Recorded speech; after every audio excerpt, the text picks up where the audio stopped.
Okay, I guess we can get started now. Hello, everyone. I'm Shashank Agrawal. I'm a research partner for Delendum, and today's panel topic is private execution on blockchain. Next slide, please. Right, we have a great panel of speakers. We have Alan Szepieniec from Neptune. We have Bedai from Bain Capital Crypto, Binyi Chen from Espresso Systems, and Henry de Valence from Penumbra. The agenda is kind of similar to the panels that you have been before. Every talk would be about 15 minutes for a total of 60 minutes. Then we have a discussion panel for about 20 minutes. And if we have some time in the end, we'll take questions. We can also take some questions along the way. And you can ask questions on the Zoom chat here, or if you're part of the Telegram group, you can post questions there. Cool, so let's get started. The time right now is like 9:05, so I would, the first speaker has, say, till 9:20 to present. And our first speaker is Alan, who will talk about Ghost Queen Chess, which is kind of a metaphor for complex financial contracts. He's a co-founder of Neptune. Alan.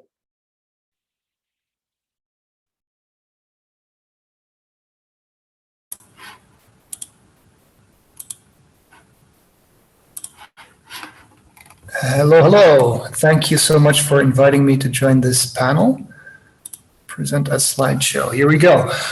So on my first slide, there are three pictures. The first one represents me, or Neptune rather, but it contains my email address. It also serves as a reminder for me to remind you that what I'm about to describe is being described from the perspective of Neptune.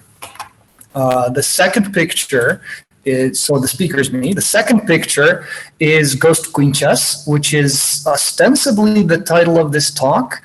But what the talk is really about is the third picture, which is private blockchain execution.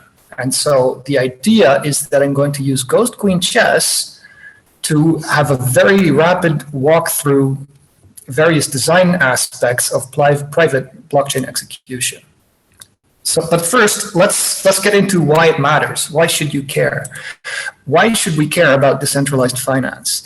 There are various answers you could have to this question. You could say, well, decentralized finance lives in the intersection of various branches of science, and it's academically interesting. Or you could say it's just plain difficult and hard, and I accept the challenge, and it's engineering. It's interesting from an engineering perspective. Or you can just say, well, the industry has grown a lot in the last 11 years and it's likely to grow more, and I want to cash in on that trend. And those are valid answers, but for me personally, the most compelling reason to care about DeFi is philosophical. It's because financial agreements between corporations, institutions, persons, they tend to gravitate to the least annoying country to conduct them in. And the internet is the world's least annoying country. But it has the one drawback that the internet does not come with a dispute resolution mechanism. There's no court of the internet. There is no adjudication process. And that is exactly what DeFi fixes, without violence, mind you, but unfortunately also without privacy. For now, we're busy, we're fixing it, and that's, I guess, part of the reason why we have this panel. All right, the too long didn't watch of my presentation is contained in this slide. I'll be introducing Ghost Queen Chess and using Ghost Queen Chess to illustrate 4 dimensions of smart contract design aspects. In addition to illustrating those 4 concepts, the message I want to drive home is that using a concrete example to explore the design space is really, really useful. Now, in the interest of time, I'm afraid I won't be able to touch on all 4 dimensions, and I'll be focusing only on privacy. So, Ghost Queen Chess is a modification of chess whereby the opponent's queen is invisible. And beyond that one change, as little as possible changes. And so in particular, if a move looks valid, it is valid. And whatever other changes you need to apply follow from that rule. And then, of course, if you move the ghost queen, you know where it was and where it's being moved to, but you have to prove to your opponent that that move is correct, and you have to make a new commitment to the new location of the ghost queen. This is interesting from a complexity theory point of view because, well, for one, you cannot play this game without zero knowledge, and also because there are no chess engines for it yet, and so this might be one of the games where humans still perform better than computers do. But complexity theory is really a minor point. The bigger point is that it is an illustrative use case for what blockchains can do. And it is a perfect metaphor for complex financial contracts because there is secret information that parties might not want to disclose. And yet they still want to engage in some sort of game. So I'll be using it as a running example for analyzing the various dimensions of smart contract design. To get a little feeling for how the game works, let's walk through a very simple game. Pawn to e4, white starts as usual, black responds, pawn to e5, knight moves to f3, and then the bishop goes to c5. That should be c5 and not d5, excuse me. And then the knight captures the pawn, and then black moves the ghost queen. And so white does not see anything moving, he just knows that the ghost queen moved.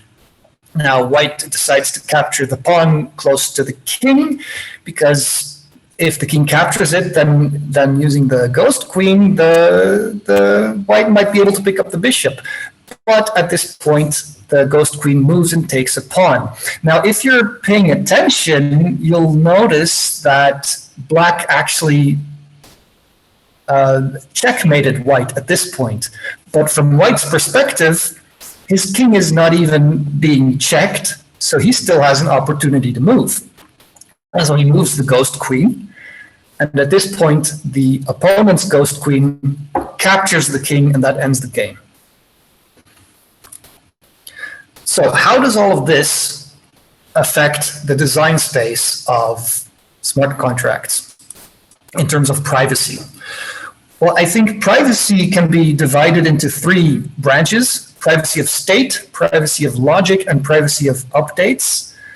And the state corresponds to board configuration, the logic corresponds to game rules, and updates correspond to moves. Let's start with the state. The relevant question here is, where and how do we store it? One option is to store it on-chain. That's on the right of this picture, but unfortunately, storing the state on-chain doesn't really enable a lot of privacy. The other option is to store it off-chain, but with commitments on-chain so that you can't change the state. This does have privacy, particularly if your commitments are hiding. Now, I said that on-chain wasn't really an option, and that's not entirely true because you can encrypt it and store it on-chain. And if you store it off-chain, the next question is it a common secret among all participants, or is it a fragmented state whereby participants only store local views? Now, I would say that Ghost Queen chess belongs in the bottom left bullet point, but there are aspects that may live elsewhere. Like, if you're participating in a community of Ghost Queen chess players, you may want to know what various people's ratings are. And this community might list a couple of excellent chess players on their leaderboard, and that leaderboard might need to be public. I cannot think of anything related to Ghost Queen chess that would require encrypted on-chain state. But I can think of other examples, for instance, an auction where you want to collect your bids in the encrypted domain. That fits there. Next question is in regards to logic. And the question here is, how do we verify updates? It's more about the verification part than it is about the update part. And so once again, we have the option to verify off-chain and to verify on-chain. On-chain, we would use explicit scripts, and off-chain, we would verify zero-knowledge proofs provided by participants to the protocol. There's an option to do it encrypted, and there's an option to do it plain text when you're working on-chain. And if you're working off-chain, you can have a universal update that all parties need to verify, or it could be a designated update that is tailored to particular parties. I'd say once again that Ghost Queen Chess belongs in the bottom left bullet point, but aspects live elsewhere. Rating is universal. When we're looking at what we want to, the logic that we want to verify on-chain, we're looking at dispute resolution. And here's an amazing fact that fell out of this graph. There is a use case for dispute resolution in the encrypted domain on-chain, and that is private dispute resolution. When you have a dispute, you might not want to leak the details of that dispute to other parties, but you might still want to use the blockchain to ensure that your counterparty is actually receiving your information. Question number 3 is in regards to updates. And the question in particular is, how do we deal with asynchronous updates? And I guess this is slightly less relevant for Ghost Queen Chess because there are explicit turns. And so messages arriving out of order just won't be processed because the turn is known by, whose turn it is known by both parties at every point in time. But if you don't have explicit turns and you want to deal with asynchronous updates off-chain, then you need some sort of consensus protocol, or you need a trusted authority. You need an authority, but that authority does not need to be trusted because you can require them to produce zero-knowledge proofs. If the asynchronous updates are synchronized, reconciled on-chain, then we have miners sorting them. It's possible to do this in the encrypted domain also, and then we need homomorphic encryption. And once again, looking at how to do it off-chain, we have holistic updates that update the entire state, or we have local updates that update only a part of the state. And this picture is relevant because it showcases two possible conflicts of updates. Merge conflicts that pertain to local updates, they come from invalid logic. And this is something that you have to resolve by fixing the logic. And for instance, for Ghost Queen Chess, we did this by refining the rules into something that doesn't lead to conflicts.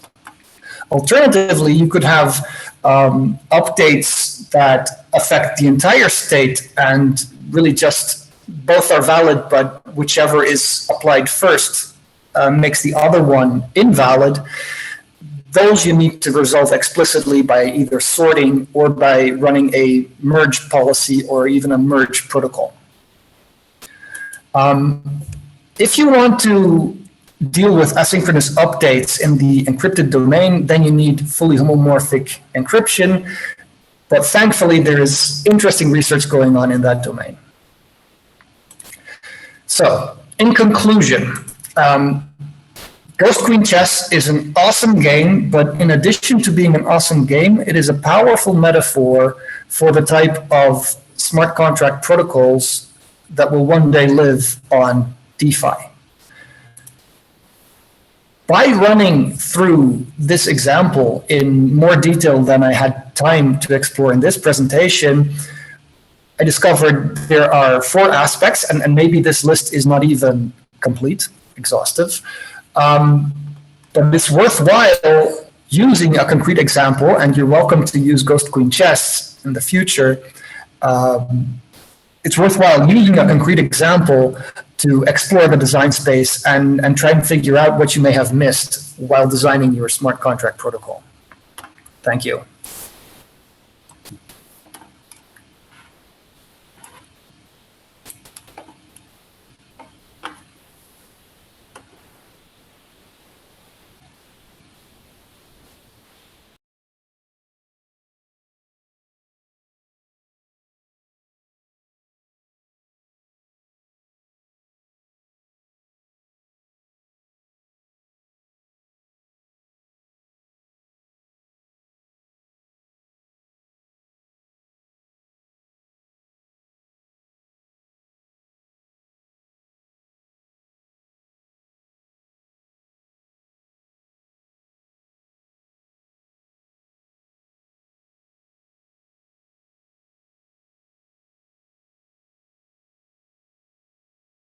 Hello. Can folks hear me? I'm sorry, my computer froze for a bit. I hope everyone can still hear me. Anyway, great presentation. We have like a couple of minutes for questions, and we have a few questions from the audience. The first question is from the world's 13th funniest cryptographer. Great. You mentioned proofs of authority. Proofs of what exactly? Well, if you're an authority and you are charged with reconciling asynchronous updates, it basically boils down to sorting, and you might want to prove, or you might want to require the authority to prove that he didn't cheat in sorting the updates. If he consistently puts your updates last, you are at a disadvantage, and so he might need to prove that there is enough randomness embedded in the sorting, something like that. And the second question is from Andrew Miller. Don't you need MPC, not FHE, for auctions? Maybe. Hang on. I guess that depends on the concrete protocol that you want to run. But I expect that the commitments that land on the blockchain have to be homomorphic commitments. And if you want to decrypt them later on, it has to be homomorphic encryptions and homomorphic ciphertexts. Where the MPC comes into place is in the off-chain protocol. I think we also have MPC like as an on-chain protocol where you're computing the the auction function, which is comparison. I think either will work. Well, maybe slight preview to my talk. But I'll let you take it from there then.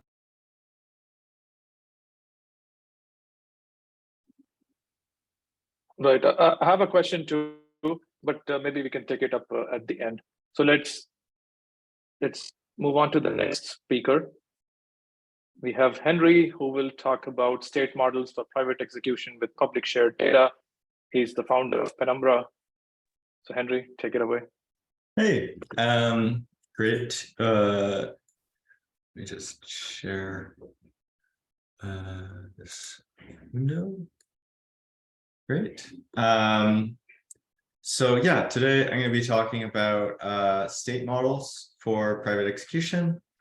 And so, just to kind of give a bit of a intro or context to the way that we're thinking about this.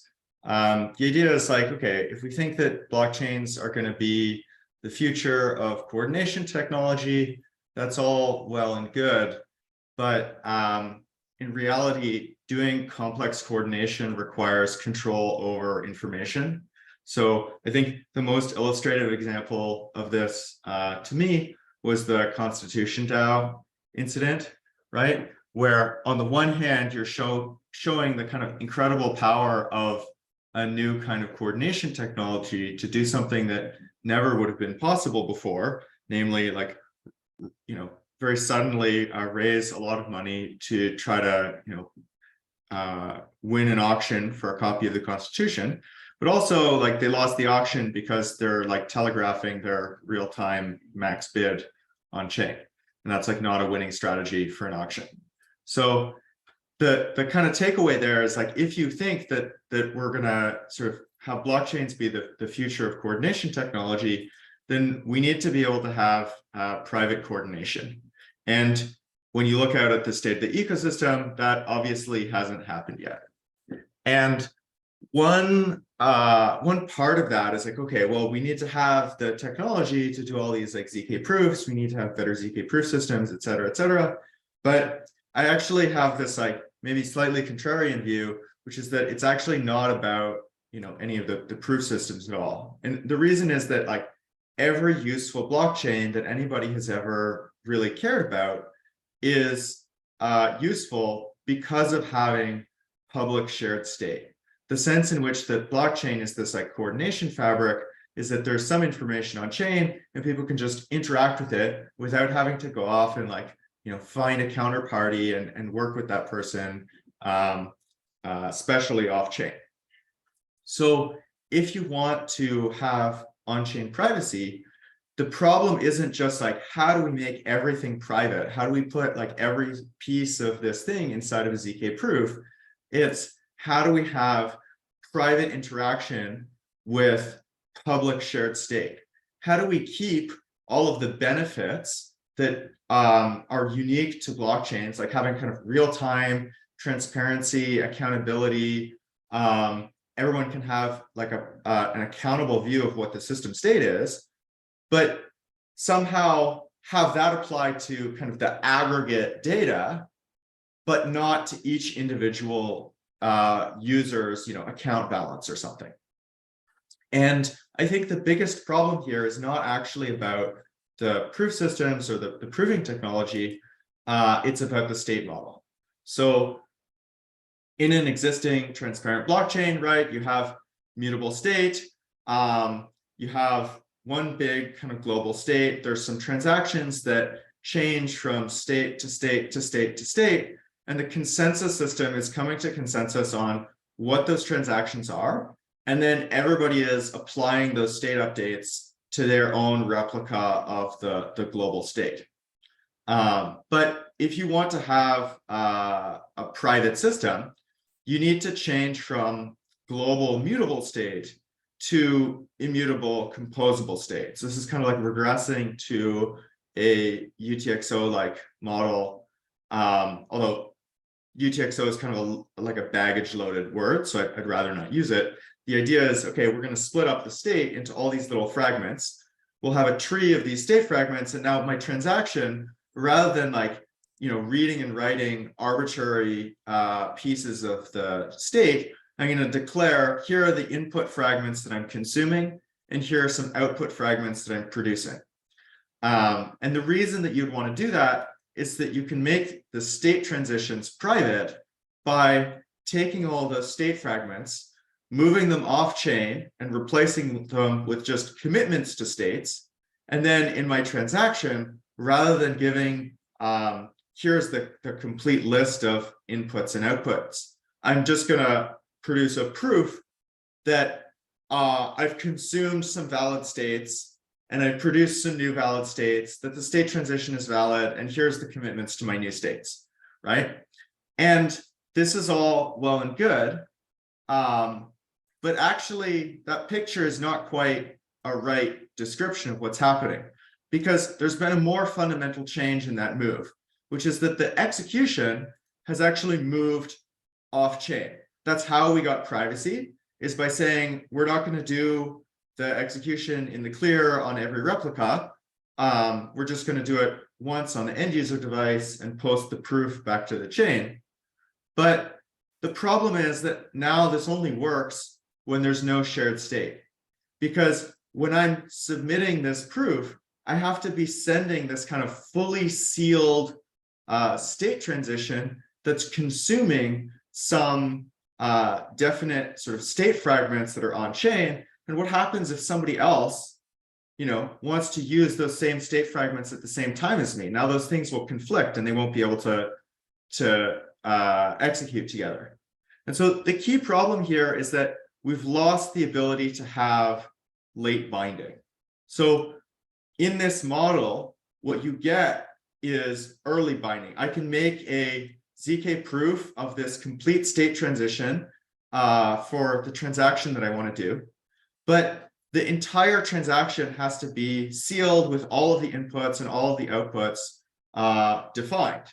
But when you look at what kind of transactions people actually want to do on chain, they look more like this, where you have the ability to have late binding. So for instance, if I'm submitting a trade on Uniswap, for instance, I'm signing over, here's the interactions that I want to do with the Uniswap contract. I'm not signing over, and here's the exact state of the reserves, and therefore here's the exact output amounts that I'm going to get in return.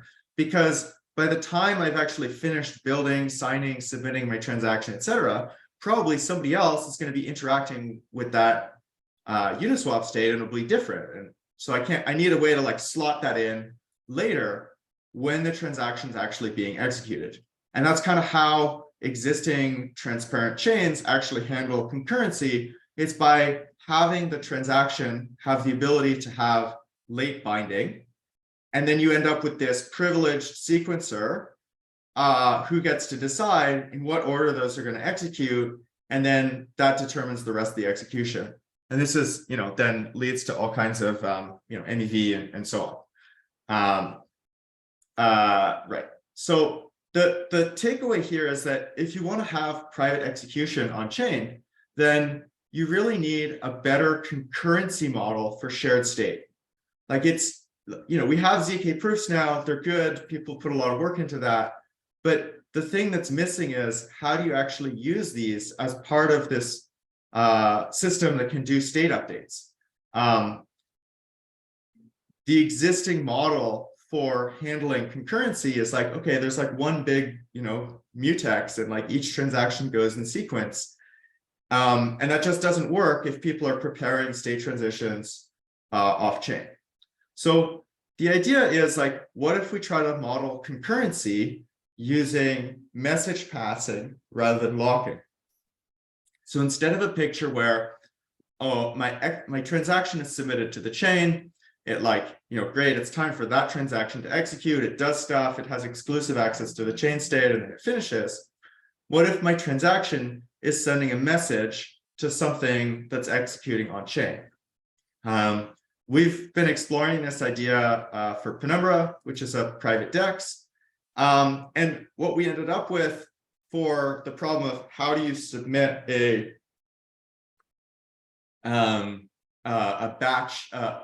batch swap without having to leave the shielded pool, is something like, okay, well, we're going to have our private input, which is what that user is trying to swap in that trading pair. They're going to make a homomorphic encryption of that input, and they're going to submit that to the chain to have their swap included. But at that point, because the swap hasn't actually finished executing yet, they can't know what their final output is. So instead, we have the mint, this sort of private swap NFT that records their participation in the batch. And then once they've had that transaction included in a block, their encrypted input gets batched together with other stuff. And then you can have the validators decrypt a batch total, do some public execution on that aggregate data, and then publish the results of that computation into the chain state. And now, once that data is published, the user who is participating in the batch can use their swap NFT to resume the computation by consuming the swap NFT, pulling the public output data into the proof statement, and proving that they're privately minting the correct pro rata share of their output. So this was not a design that we came up with in order to be this sort of fully general thing. We started on this by just trying to solve one specific problem, which was like, how would you build a private DEX? But there's a really interesting kind of generalization of this, to a more abstract setting, which is trying to think of a state model for execution where you have async ZK execution on the client side that communicates with the public state via message passing. So if we see how that works, right, using the same kind of diagram as before, we've got our private inputs, and we're trying to interact with some public state and be able to have some part of the computation, some input that's not bound yet. And so what we're going to do is we're going to send a message to the contract that we're trying to interact with when we make our initial transaction. But because we don't know what our final outputs are going to be until we hear back, we're going to privately mint an NFT that models a future of the computation that we're trying to perform, right? So if we wanted to do this computation where we have like this additional public like input that's coming from some shared state, we model that in the same way that you would model asynchronous programming, in a non-blockchain context. We take all of the intermediate execution state, Merkleize it into this with a snark-friendly Merkleization into this privately minted NFT, and that's our output. Is this like memorialization of all of the intermediate execution state that we have? And then at a later point, once we get a message back from whatever contract we're interacting with, we can spend that state NFT, burn it privately inside of another proof statement, and open up that commitment to pull all of the intermediate execution state that we had before into the context of our next proof statement. And because we have the message from the contract now, we can resume the computation and mint our private outputs. And so this is kind of this like bigger kind of generalization of this idea.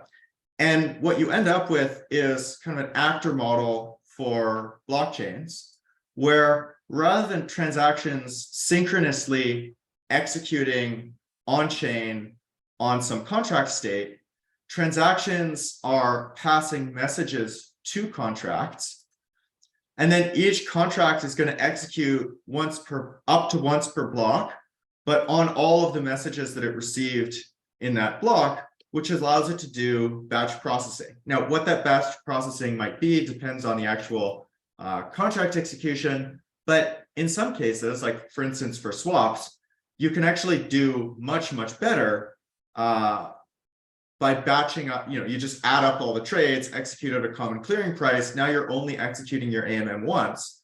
So you've actually unlocked a lot of efficiency benefits. And in this picture, you have an explicit division between the per user state, which can be executing async, off-chain, in ZK, just posting proofs back to the chain as if every user gets to have their own personal micro rollup. Whereas the public state is executing on-chain on these batches and can amortize the cost of the execution over all of the transactions in that batch. So at the same time, you're actually unlocking both scalability and privacy, because you can actually be doing less work overall, unlike a sort of more traditional rollup approach where you move stuff off of the L1, but now on the rollup still has the sequencer, it has this prover, the prover has to be proving everybody's stuff. And so now there's all of this additional cost on that rollup provider. In this model, because each individual user is their own kind of micro rollup, as much of the computation as possible is kind of pushed out to the edge of the blockchain network onto the end user device. And the computation that does happen on chain is purely the part where there is actually interaction with the shared state. And because you're getting it in a batch, you can amortize processing over all the messages. So that's the basic idea and the end of the presentation. So happy to take any questions or, No, thank you. This was a great presentation, Henry. It's a very interesting model. One question that I have is that, when you talk about, when you say that the only interaction that happens on the blockchain are interactions with the shared state, I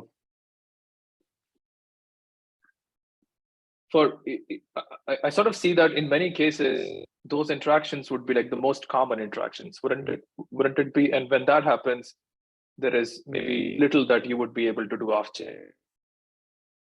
Yeah, I mean, part of the idea here is that, like, if you look at approaches to using blockchains that just rely on, like, person A interacting with person B, those have not really seen much adoption, right? Like, atomic swaps are not really used. Payments are actually, like, super difficult. Like, I think that's like one of the hardest possible things to start with. And I think that at the time that, like, blockchains are commonly used for payments, that'll be sort of like the last mile of adoption. I think that the sort of accountable, auditable, real-time verifiable shared state is, like, really the most valuable innovation of blockchains. And so I think the core problem is, like, how do you have that and also allow private interaction with it?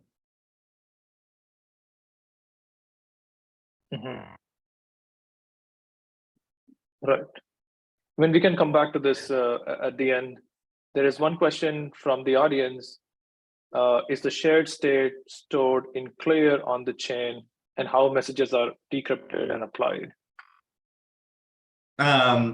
Yeah, so it depends on the application, right? So from the point of view of, there's a couple of layers, right? One layer is this idea of the state model where you have, like, the private execution off-chain, there's, like, message passing to on-chain execution. And that's just sort of how are the state updates happening. The next layer above that is, okay, so what are those state updates? And there are a few different options. For some use cases, you can use like additively homomorphic threshold crypto, as we're going to do in Penumbra with the batch swaps, where you want to have each individual contribution to the batch be ciphertext, and then have the validators aggregate and do decryption on them. But it's not, from the point of view of the state model, it's not strictly speaking required. And there are a lot of use cases where it's still useful, even if the message is in the clear, it's still useful to be able to, like, privately interact with some public contract, and then be able to return your outputs back to the shielded pool that you started in, even if the privacy is, like, slightly worse than if you could have, like, an encrypted batching.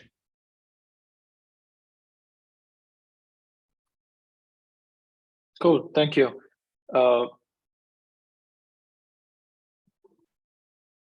Let's go to the next speaker. Yeah, now we have Binyi Chen, who will talk about VERI-ZEXE, decentralized private computation with universal setup. He's the chief cryptographer at Espresso Systems. Binyi. Thank you. Share the screen.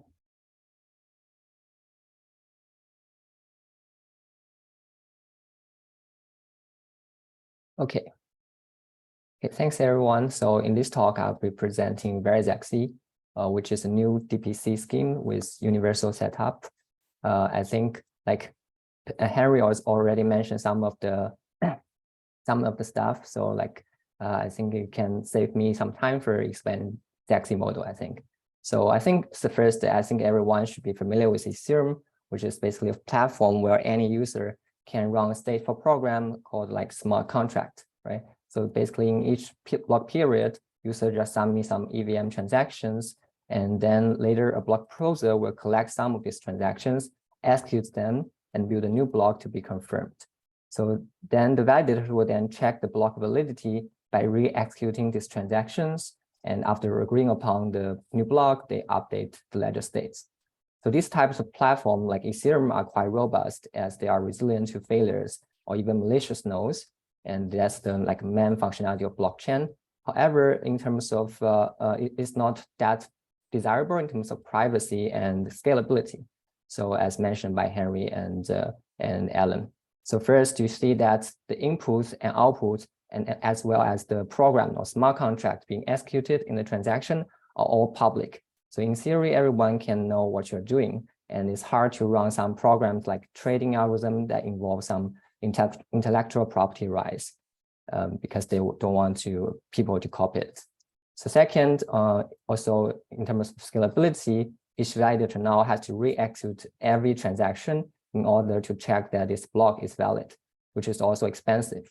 And that's why there are so many L2 rollup solutions trying to improve the scalability of Ethereum, for example. So the key question here is, can we build a scheme that supports privacy preserving smart contracts and also supports public verifiability while the validator doesn't need to re-execute everything again? Okay. So in 2018, there's a paper called ZEXE trying to address this question. And they introduced a notion called decentralized private computation, which is a type of blockchain scheme that supports similar functionalities as Ethereum, but also further enable privacy. So basically, in terms of privacy, first, they want to satisfy so-called data privacy, meaning that the internal states or the address of this smart contract should be hidden from the public. And the second, even stronger, they want to achieve so-called function privacy, meaning that even this smart contract executed in the transaction should also be hidden from the public. For example, those high-frequency trading companies may not want to reveal their trading strategies.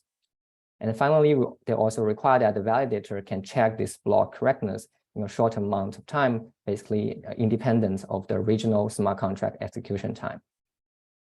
So they also propose a first instantiation of the DPC scheme, and the framework is just to let users to execute this smart contract execution off-chain, and then the transaction will only contain a ZK snark proof that validates this execution correctness. So that validators just needs to check one snark proof instead of re-executing everything. However, their instantiation has some very serious drawback in the sense that whenever a user creates a new smart contract or new program on top of the chain, they need to, the system needs to conduct or separate a new trusted setup, which is highly expensive to run. So basically, it's basically infeasible to run this ZEXE system in practice. So given this, there are some follow-up works that remove this stringent assumption, but the performance in terms of the transaction generation time and the memory overhead is, however, not that satisfactory. So given this, we instantiate a new DPC scheme that is both efficient, but only requires a single universal setup. So as you can see in this table, the transaction generation time is now like 9 times faster than the state of the art. And the memory usage is also like 3 to 4 times smaller. So basically, we achieve the same level of efficiency as the original ZEXE, but difference here is that we don't require setup or trust setup per circuit or per smart contract, but we only need a universal setup. And also along the way, we build some highly efficient Planck verification circuit that might be of independent interest. So before digging deeper, let me quickly review how ZEXE works. I think Henry also mentioned something about background. So basically, similar to Zcash, ZEXE uses so-called UTXO model. Well, the basic unit of data is what we call the record. And the record consists of 3 parts. The first part is called the data payload, which is a bit string that can include the address or the internal state of a smart contract. And second part is called so-called burst predicates, which is just a set of policies that governs the rule that how a record can be created. And similarly, the third part is called DES predicate, which is another set of policy that governs you how the rules how to consume a record. So basically the birth predicate, DES predicate, you can think about as some programming logic that rule how the state gonna be updated. Yeah.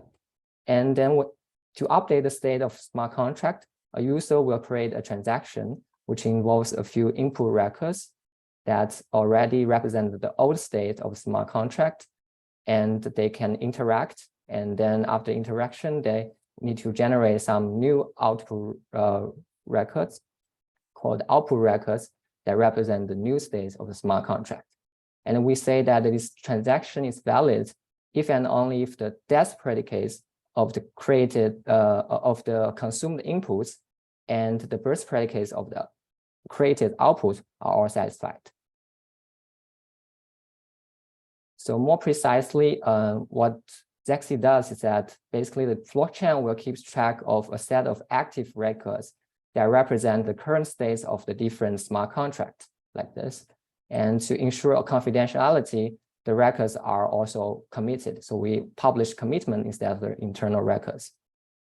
And after publishing a transaction, the output records that store the new contract state will be inserted into this so-called this blockchain states, or say so-called blockchain database.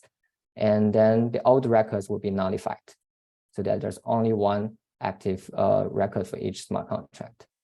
And moreover, the transaction will attach a proof validating the state's transition correctness, showing that first, those input records were already in the blockchain state, and the user has the rights to access and update it. For example, to prove the secret, he knows the secret key of the corresponding address. And second, we will require that all the predicates involved in this transaction are all satisfied. And moreover, to achieve anonymity, the transaction should also not reveal the input commitments of this transaction, because otherwise people can link this transaction to a previous transaction whose outputs is just equal to this transaction's inputs. And finally, also the emphasizing aspect of ZEXE is to achieve function privacy. So basically the transaction should also not reveal any information about the predicates involved in these transactions. So ZEXE achieves all these requirements through the following framework. First, the user will compute several inner proofs for transaction validity. And I emphasize that these proofs will not publish on Chen for privacy. So more precisely, the first proof ensures that all the inputs are valid and accessible and updatable by the user, and all the commitments being computed are correct. And the second type of proofs shows that all the birth predicates of the outputs are satisfied. And there are multiple birth predicate proofs, depending on how many outputs there are in a transaction. And finally, the third type of proof shows that the DES predicates are satisfied. And we note that this predicate proof, even this predicate proof with zero knowledge, it will still reveal some information about predicates, because even the predicates verification key or the verification parameter already relates to the predicate circuits. So if people knows the verification key, they will also reveal the information. So given this, after building the inner proofs, the user will have to publish and compute another outer proof showing that the inner proofs can be correctly verified. And we note that basically the outer circuit is just a very general snark verification algorithm that takes the proofs and as well as the proof verification key as secret witness. Therefore, it will reveal no information about the predicates. And beyond this outer proof, the transaction also attach some other necessary metadata for validity or some other issues. And to minimize the outer circuit size, what ZEXE does is it constructs those inner proofs by gross 16, which has a super succinct verifier. However, each predicate proof now corresponding to a different circuits, right? And because gross 16 requires a trusted setup per circuit, it means that we need to conduct different trusted setup for different smart contract, which is not very practical. And our idea to improve it is also pretty simple, just to replace gross 16 with a universal snark, for example, Plonk. So, but however, now it becomes non-trivial to minimize the outer circuit size. because the Planck verifier itself is much more complicated than a cross-16 verifier. And to build an efficient outer circuit that verifies the inner Planck proofs, our first step is to decrease the number of proofs that has to be verified in the outer circuits. So recall that in the inner proofs, there are two types of, like, basically there are some burst predicate proofs and some depth predicate proofs, right? Where each burst proofs correspond to some burst predicates, each depth proofs correspond to some depth predicates. And the key observation is that we can definitely merge them into larger predicates, and the user only needs to generate a single inner proof for these merged predicates. But however, this is not that easy, because otherwise, why not just generate one single proof for the outer circuits to verify all this the union of the predicates. So the challenge here is that recall that for the snug verifier circuits, it takes both the predicate proofs as well as the predicate verification parameters as a secret witness. But if you are now verifying the merger circuits, how do you make sure that this verification key for the merger circuits is consistent with those burst predicates and that depth predicates that are bound to the different records? This is, however, not that easy, but fortunately, we observe that the verification keys can actually be homomorphically combined as long as one of them are from burst predicates and another are from depth predicates. So basically, we build a new circuit-friendly algorithm that takes one burst predicate verification key and one depth predicate verification key and generates a new merged verification key that can be used in the verification circuits. So now the outer circuit, what they do is they will take witness as the verification key for burst and depth predicates and merge them honestly in the circuit and run the verification algorithm. So now given this, we successfully, for a K input and K output transaction, we successfully reduce the number of predicate proofs to be verified from 2K to K. And the second step now is to focus on optimizing the Planck verifier itself.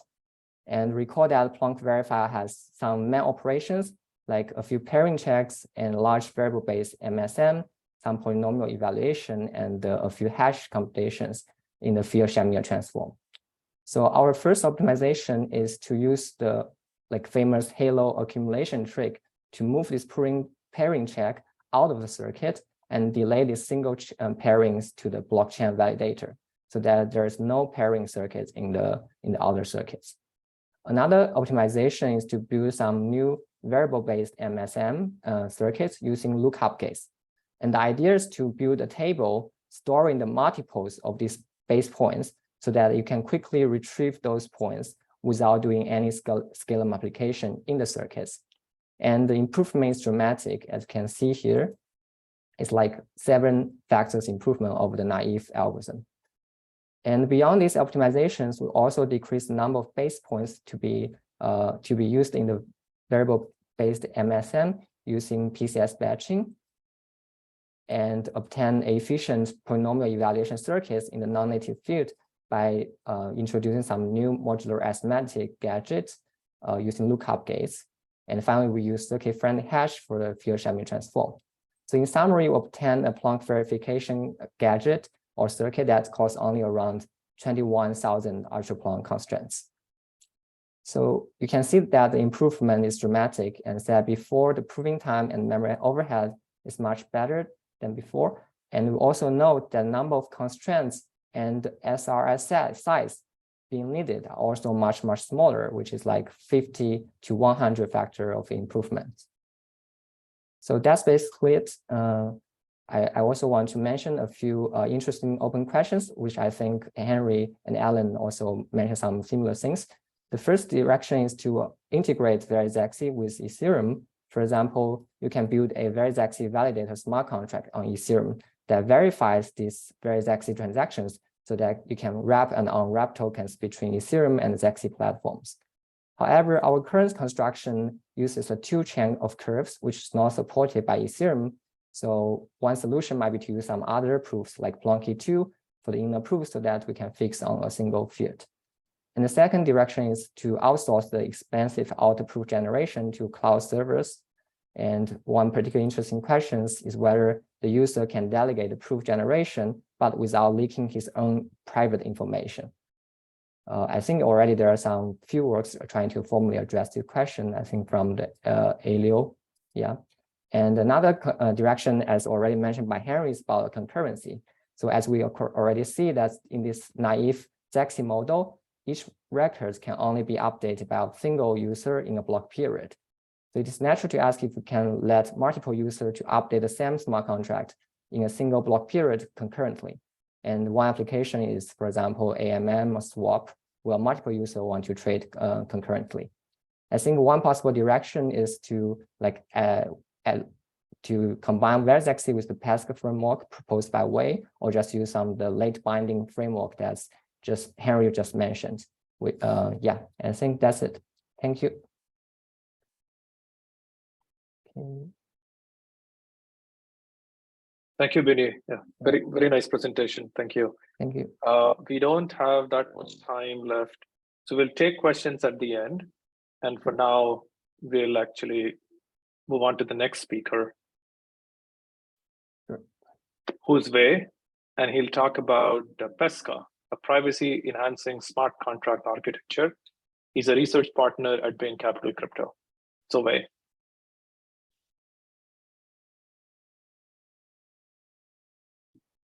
Hey everyone, thanks for Shank for the introduction. It's very nice being here, and hopefully my talk will be able to tie together some of the things that the three prior speakers have discussed. And so here's the brief outline for the next 15 minutes. First, I'll touch a little bit on the limits of ZK compute. Hopefully to tie together the main points of the prior talks very briefly, and then we'll discuss how to get on-chain confidential compute using threshold FHE, and then we're going to discuss once we get a blockchain with threshold FHE on-chain, how we're going to program such a blockchain. So let's get started. First, why don't we just wrap everything in ZK? Why does VERI-ZEXE not solve our problem? And in fact, this has been kind of observed that zero knowledge just does not give you privacy for short state applications. There's a bunch of blog posts on this, but I'm going to run through one argument for it. And let's look at blockchain applications as a state machine. A state machine have states that's stored somewhere, and you have update functions that apply to the state and take some inputs and give some output, right? And a blockchain can be thought of as a state machine. A smart contract can be thought of as a state machine, right? And if we want to use zero knowledge execution for such a state machine, the natural way to do it, which is the way that ZEXE proposes, is that we simply take the state transition, we execute it off chain in a snark, and we form a statement that we have some inputs, such that if you execute the inputs on the states, you get a new state. And on-chain, you simply verify the state update without re-executing the state update function, right? And so, yeah, this is, this gives you both scalability and some form of privacy because input is hidden.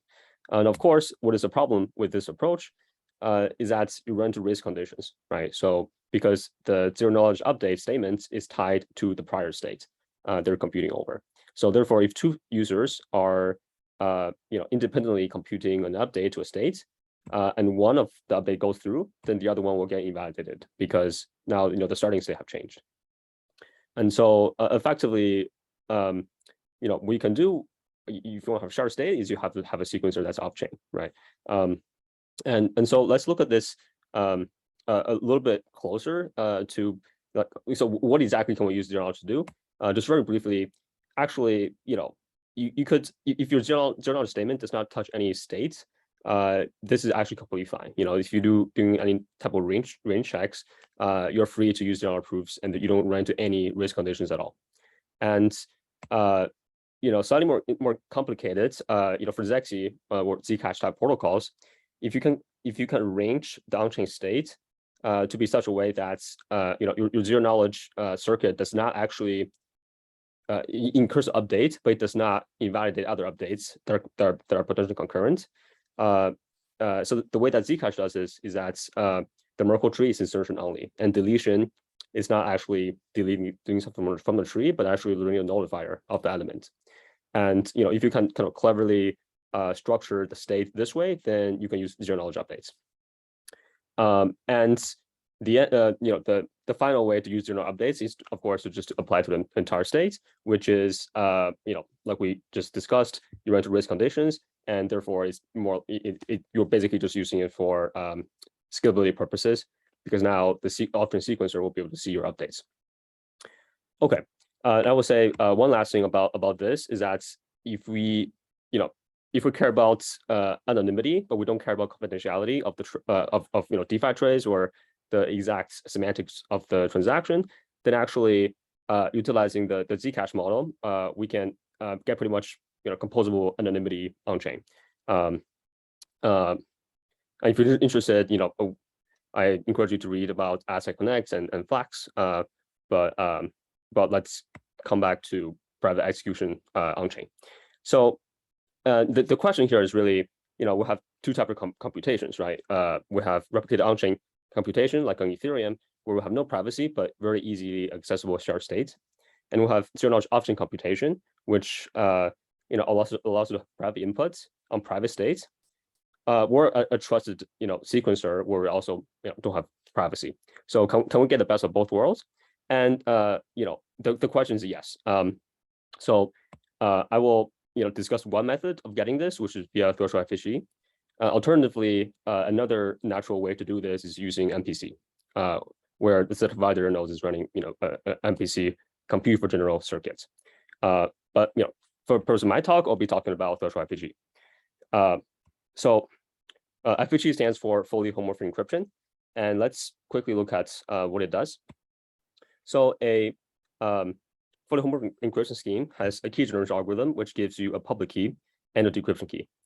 And for any circuit that computes over some message, the FHE gives you such a guarantee where if you go from the message and apply the circuit to compute C of M, is equivalent to you first encrypt the message using the public key for the FHE scheme, then evaluate evaluating this evaluation function against this circuit C of the ciphertext, and then decrypting it using the decryption key, right? So this is kind of a commutative diagram, hence the name, homomorphic encryption. And the reason why it's called fully homomorphic is that you can actually have any circuit C here. So you're able to compute any function over an encrypted ciphertext. And so ever since the seminal paper by Gentry back in 2009, we have now numerous constructions of such a cryptographic primitive. And one thing to note is that we can't actually directly use FHE for blockchain applications because we have a single decryption key that leads to the decryption of the data. And so usually in blockchain application, we want decentralization where there's no single point of authority over data or single point of failure, right? And so so instead of looking at plain FHE, we'll be looking at threshold FHE. So threshold FHE really just changes the semantic of this primitive by a little bit, which is that the decryption key is not only no longer a single key, but it is for the purpose of this talk a list of Shamir keys. So it's a list of n keys where they're actually evaluations of a polynomial of some degree t, right?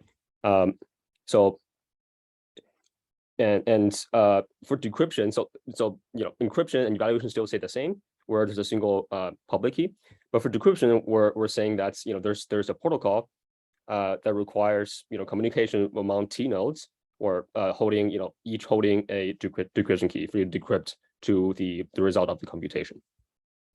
Okay, so why are we doing this? Well, the idea is we're going to have each validator hold a decryption key shard, right? And where we kind of want to replicate this Byzantine fault tolerance, super honest majority assumption. And so it turns out this has been studied by one or two papers, but it's not really a concept that's really widely discussed. But nevertheless, this constructions of threshold FHE with Shamir secret keys do exist for a special class of HTTP schemes. And for the purpose of my talk, I'll just assume that we'll have such a threshold FHE primitive where decryption keys are Shamir keys. Okay, so now this raises two important questions. One is how does the dynamic validator set actually hold the set of Shamir secret keys? Because in a blockchain setting, the set of participants for the protocol is not fixed, right? They come and leave. And second, like how do we actually do threshold decryption in a consensus protocol generically? And so let me answer these two questions briefly. So first, it turns out for Shamir secret keys, we have very standard, we'll have families of protocols doing this type of stuff. So first, this family of protocols called distributed key generation for Shamir secret keys. And effectively, you can have a set of nodes, running effectively on MPC protocol to generate these Shamir secret keys where they only get back their own secret decryption key. And to allow nodes to join in and out of the protocol, there's this other family of protocols called dynamic proactive secret sharing, or DPSS, where we can effectively take the existing set of secret shares, reshare them, refresh all the secret shares, where you only require T of n for these to succeed, and that each secret share is also refreshed. Okay, so so for the purpose of my talk, I'm going to assume that we just take some DKG and DPSS scheme generically for Shamir secret keys and plug them into the threshold FPGA scheme. Okay, and lastly, how do we how does threshold decryption interact with the consensus? If you think about threshold decryption, it's a protocol, right? So recall the prior slides for threshold FPGA, once you have a fixed public key, encryption evaluation can be done locally. But for decryption, we need a protocol. And so running a protocol incurs some delay, right? And we want this to somehow interact with the blockchain consensus protocol nicely. And so it turns out, so in the paper, we define two security notions, named after liveness security for BFT protocols, called release liveness and release security, where effectively we want the guarantee that a threshold decryption of a state is released or known if and only if that state is finalized. Okay, and so I won't go into details here, but the gist is that any BFT protocol can be turned into a protocol with these type of properties, assuming that the threshold decryption protocol has certain security properties. Okay, so that's how we integrate a threshold FPGA scheme into a BFT protocol to get what I called a magical on-chain confidential computation apparatus, or MOCA for short, where you're able to confidentially compute over states on chain and release output in the clear programmatically, right? And so now in the brief 3-4 minutes that I have, let me walk through how we can program such a state machine, right? So we have very, very powerful state machine, potentially very, very slow, but how do we program the state machine? So this perhaps ties into Henry's talk a little bit as well. And so the idea for Pesca, which stands for privacy enhancing smart contract architecture, is to combine these three types of computations. We have transparent on-chain, zero knowledge off-chain, and confidential on-chain, in such a way that we are able to utilize their strength. And the key observation is that FHE is really, really slow at the current moment, and using zero knowledge for private states is very well understood. And we're going to essentially connect the two components using threshold decryption. And it will roughly look like this. It's very, very similar to what Henry proposed in his talk. We're going to use zero knowledge shielded pool, this family of private state updates that started from Zcash, and also with follow-on work like ZEXE, to be able to declare input to the shared computation capabilities that's on chain. Then using threshold decryption to also derive further updates to the shielded pool. And and like I said, this is very much work that's inspired by Penumbra. And I'm going to discuss two applications very briefly. One is sequentially settled dark pool, or alternatively, a privacy preserving constant function market maker. And second, a first price privacy preserving auction. So let me just show briefly how we write smart contracts in the Pesca framework. So there are essentially four types of computation.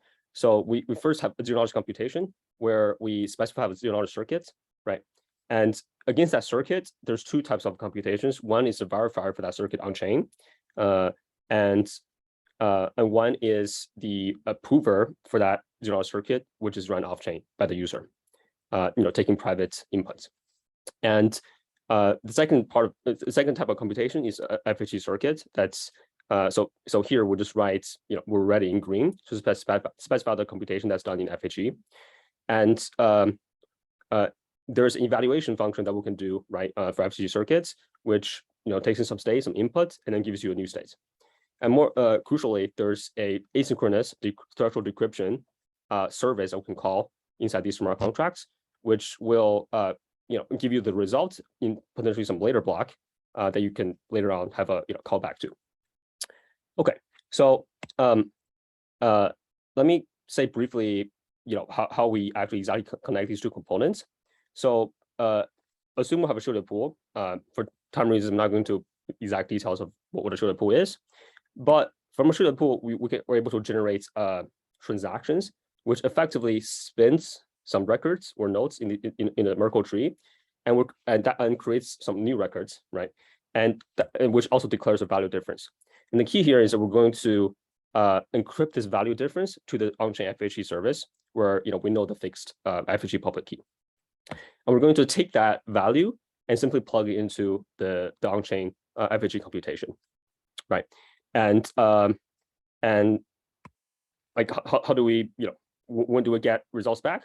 Well, we get results back by possibly evaluating some other function to the FHE state, right? And calling threshold decryption. Okay, so let's look really briefly at how we're going to use this.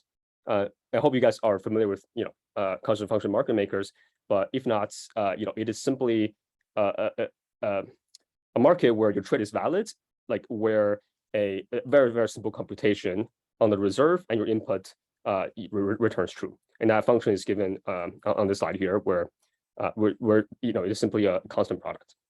Okay, and so our FHE trade circuit is going to be very simple. It simply computes a trade function for the constant function market maker, right? And we simply maintain a very succinct FHE state, which encrypts only two values, two numbers. And this is independent of the number of users that interact with this market. And crucially here, notice that in red, we have a bit, either 1 or 0, denoting whether the trade is valid. So how do we construct a trade?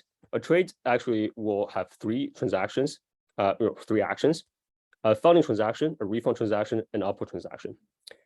The process function would first take the funding transaction and process it, and check that the funding transaction and the refund transaction actually balances out in terms of the asset spent. And you use FHE trade circuit to compute whether the trade was valid or not, right? If the trade is valid, then we're going to process the output. If the trade is not valid, we're going to process the refund. So effectively, the picture looks something like this. And here is actually quite crucial that we, at the input step, we construct two possible outputs. We get two possible outputs from the user, because we don't know whether referring back to the late binding that Henry discussed, we don't know whether the trade is valid or not, and so therefore the user need to prepare both private transitions for the two outcomes.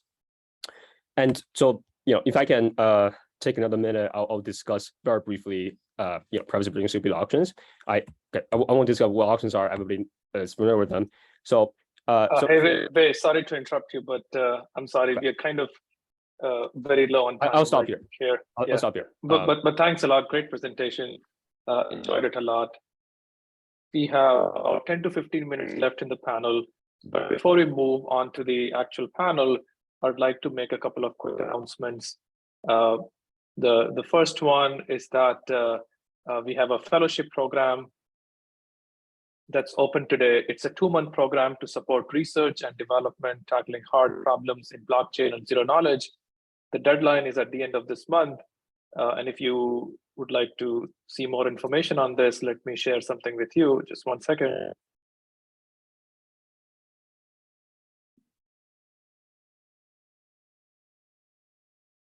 Yeah, another thing I would like to announce is that one of our teammates, Ole, is working on proof aggregation for Planck, and his proposal is out. If anyone is interested in collaboration, you can contact him again. Let me put some information here in the chat. Cool, all right. So in the next 10 minutes, we'll open up the panel for questions from the audience. And of course, the panel speakers are free to talk about anything that they would like. To get started, maybe I can propose something. You know, one thing that was very interesting to me that Henry pointed out was this problem of early versus late binding, and his observation that we need a better concurrency model. This is something that Wei touched upon as well. But I wonder, what do the other speakers, what do the other panelists think about it? I'm sorry, can you repeat the question? Oh, it's about the problem of early versus late binding that Henry pointed out.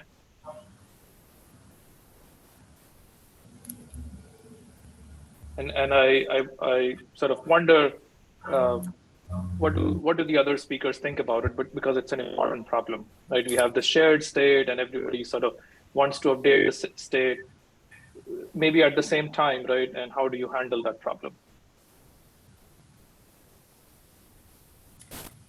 I can't say I've spent much thought about it, but I did think it was a very interesting presentation, and probably the one that will continue on after, in my mind, after today.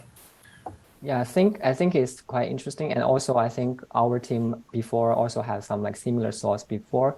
So basically, like because like every user, what they do is they do a local updates to the states, but that is not a final state that's going to be batched. So it's like it cannot be final at that moment. So there must be inherently some late binding in another transactions. And I think what I imagine like in this model is something like, think about smart contract or application, and there have many users. Like you can think about application as one type of records, and have the users of this application of some sub records. So basically, the sub records want to propose some local changes, and then given these local changes, finally the main records will finally update the states given this local, like after collecting these local changes to the sub records, and that needs to be done in a separate transaction, I think. But given this, like the local updates, they can update independently. There's no conflict, so that's we can support kind of concurrency in that sense. So I think that basically the Henry's late binding idea, I think is like a really good idea in terms of doing concurrency. But also maybe as Wei said, if you just have a shared states on Chen, well, people can just homomorphically change it later. I wonder in that model, do we even need late binding? But I don't know. I don't have a really clear answer for that yet. Yeah. Right. Yeah. Sometimes I wonder how easy it is to sort of make that separation clean, the separation that you are sort of talking about. But anyway, one question that I have for you, Binyi, specifically, is like, for me, thinking about smart contract execution in a UTXO model is not very intuitive. So like, is there some, could you give an example of how you would run a contract, for example, say an auction contract, in the model that you have talked about with birth predicates and death predicates and so forth? I guess like in auction, maybe just you can think about as for example, some accumulation of deposits, like smart contract. That's a easy example, right? Where people can just add add some amount of token inside this record state and or deposit or withdraw it. And basically you can maintain a global contract for that. And also I guess vote is something similar where you have a smart contract that records the current collected vote.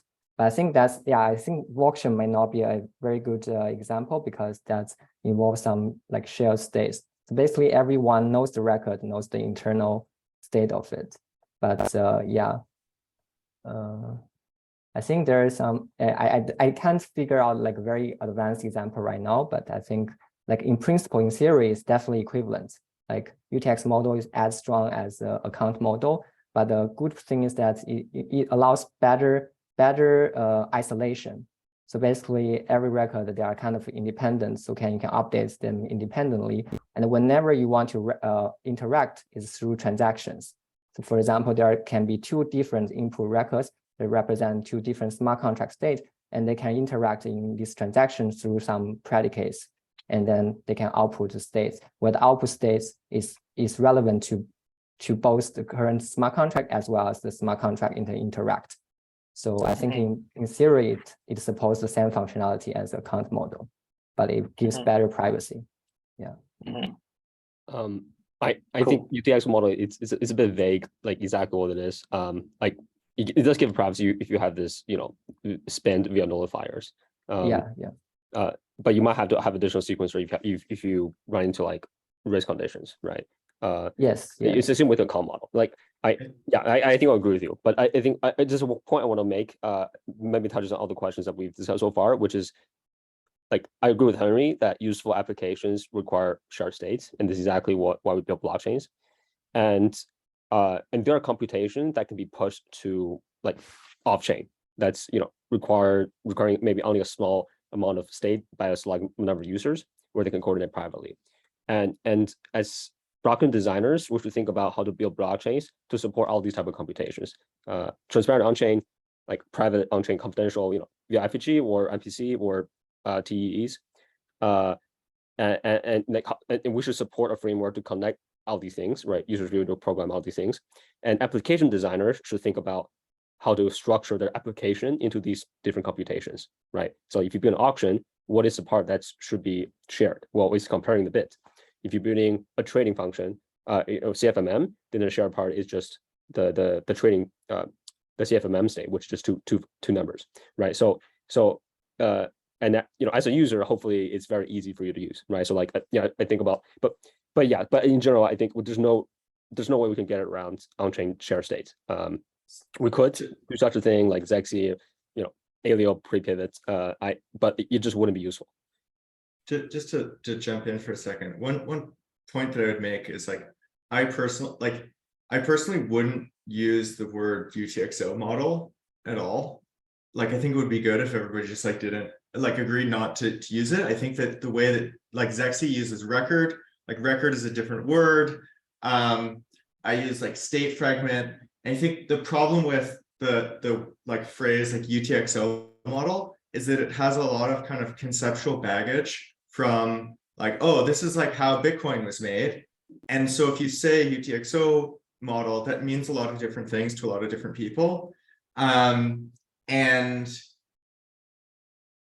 I think that there's a lot of like interesting ways to use like a state fragment or a record or something to do something that is like more similar to sort of account model as implemented by Ethereum. Like when people who are doing ETH scaling talk about approaches where it's like, oh, well, like, generate all these like read-write lists into the big global state, and then we'll use that to figure out whether two things can execute in parallel or not. Like effectively, that's sort of like implicitly deriving state fragments after the fact. And so there's a lot of like, I think, in between models. And so one of the challenges I think is going to be for people who are exploring these new models to be like precise about the terminology, so that when they're conveying those concepts to other people, you don't end up with this kind of crosstalk where there's like different baggage.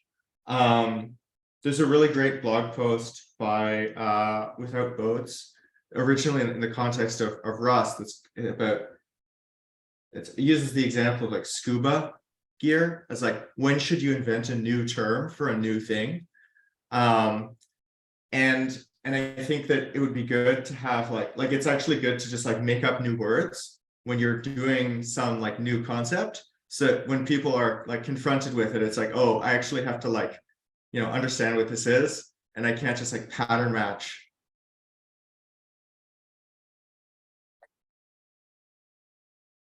Or like you want the pattern matching that is actually good, and not the pattern matching that leads to confusion. Right. Right. Thank you. We have only about maybe 1 or 2 minutes left, and in that, I actually have a simple question for. It's more for Wei really, and it's kind of a general question. Like when we think about using threshold energy in an open setting, permissionless setting of a blockchain, like who exactly would you say would hold the secret keys for decrypting something? Oh, so in the talk, in Pesca, the proposal is every single validator will hold a key share, and we set a threshold to be, 2/3 effectively. And during every epoch, when those come in and out, we run, dynamic private secret sharing to refresh. And the thinking is also that honest nodes, between epochs, they should erase their key shares. And so you have this, BFT-like security property. Now, I would say that the only thing that we don't get is accountability or slashability. It's really hard to slash collusion. If several validators get together and decrypt, there's really it's an open question. I think there's no way to slash them if they collude off chain. But anyways, yeah. So hopefully that answered the question. I see. Okay. Yeah, Henry, do you have something to add to that? Yeah. Just briefly, I think the best way to think about it is that it's sort of like a delegated MPC, right? In that you don't want to have, if you're a protocol designer, you don't have to assume that every single user of the system is going to stay online forever. And so having the validators do the threshold stuff is basically having the users delegate the online part of the computation to those validators. And the trade-off you make as the protocol designer is that now you have a threshold trust assumption for the privacy. And as Wei mentioned, it's very difficult to slash, but there's some mitigating factors that make it not as bad. One is if you design your system properly, you're always coming into and going out of a shielded pool anyway. So worst case, the colluding validator should only be able to disclose the shared state computation, and you sort of the per user the rest of each user's state should remain private. And the other is you could layer on additional lines of defense to try to ensure honesty of validators. Like for instance, suppose that 40% of the validators have disclosed that they're running their part of the threshold FHE process inside of some kind of SGX enclave or something. I don't want to base the whole reliability of the whole system on SGX, but if you can use that as here's some additional evidence that the validators are not, illicitly decrypting things they shouldn't, as this sort of final, last mile kind of assurance, I think it's fine. Right. Cool. I guess we are at the end now. Thank you for listening. Thank you to all the speakers for presenting and for answering all the questions. And thank you for everyone. Thank you to everyone who attended the panel today. Thank you. See you next time. Bye. Thank you.